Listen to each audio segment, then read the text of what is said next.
Halo semuanya, kembali lagi di channel Halo Edukasi. Di video kali ini akan dibahas mengenai pelangi putih. Pada umumnya, pelangi mempunyai warna-warna yang beragam mulai dari merah, jingga, kuning, hijau, biru, nila, dan ungu. Namun, bagaimana dengan pelangi putih yang hanya memunculkan warna putih saja? Sebelum membahasnya, jangan lupa untuk subscribe Halo Edukasi agar tidak ketinggalan info-info menarik tentang ilmu pengetahuan alam dan materi pelajaran sekolah. Pelangi merupakan salah satu bentuk fenomena alam yang berhubungan dengan optik. Proses terjadinya pelangi disebabkan karena adanya pembelokan cahaya yang berasal dari matahari yang dikenal dengan istilah pembiasan.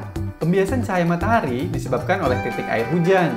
Dan jika berada pada posisi yang tepat, maka pembiasan cahayanya akan menghasilkan kombinasi warna yang indah yang kita kenal dengan nama pelangi. Lalu, bagaimana bisa muncul pelangi putih?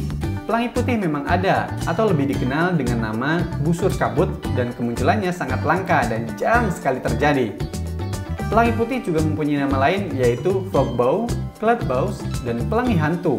Hal yang membuat pelangi putih tergolong fenomena alam yang langka karena harus memiliki beberapa parameter tertentu yang melengkapi terbentuknya pelangi ini, seperti sumber cahaya harus berada tepat di belakang pengamat dan membumi, serta kondisi kabut yang ada di belakang pengamat harus dalam keadaan tipis sehingga sumber cahaya dapat terbiaskan.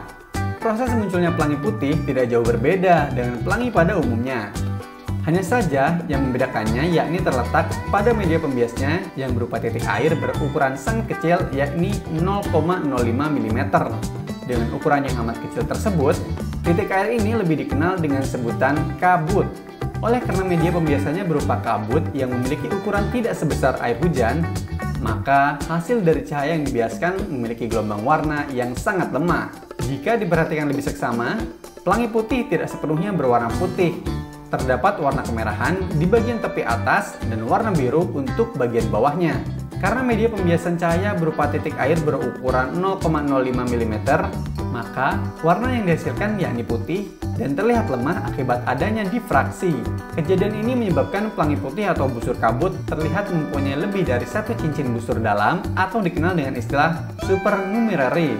Supernumerary yaitu kondisi di mana cincin busur yang berada di bagian paling luar mempunyai warna putih yang lebih lemah jika dibandingkan dengan cincin busur pada bagian dalam. Hal unik dari fenomena alam pelangi putih ini yakni dapat terjadi pada malam hari, terutama di bumi bagian utara. Posisi matahari juga turut berperan dalam kemunculan pelangi putih ini. Matahari setidaknya harus berada di sekitar ketinggian 30 hingga 40 derajat.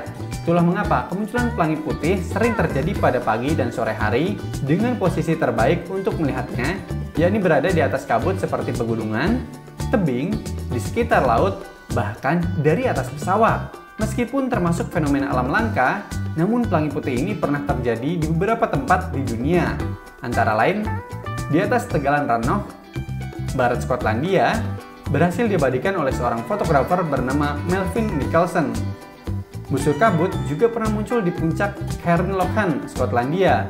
Seorang pendaki gunung bernama Andy Luke berhasil mengambil gambarnya.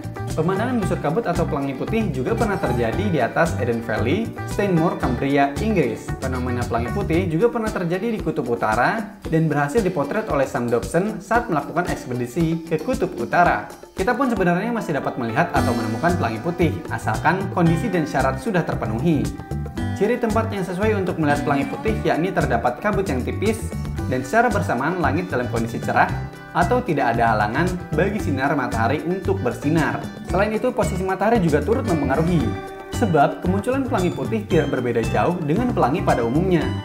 Fenomena pelangi putih juga dapat terjadi di sekitar air terjun, lautan, atau saat matahari terbit atau terbenam ketika suasana sedang berkabut. Demikian penjelasan mengenai pelangi putih. Semoga bermanfaat dan dapat menambah pengetahuan ya. Bila teman-teman mempunyai rekomendasi topik yang ingin dibahas di Halo Edukasi, silakan tulis di kolom komentar ya. Jangan lupa untuk like, subscribe, dan nyalakan lonceng notifikasi agar tidak ketinggalan video-video dari Halo Edukasi. Sampai jumpa!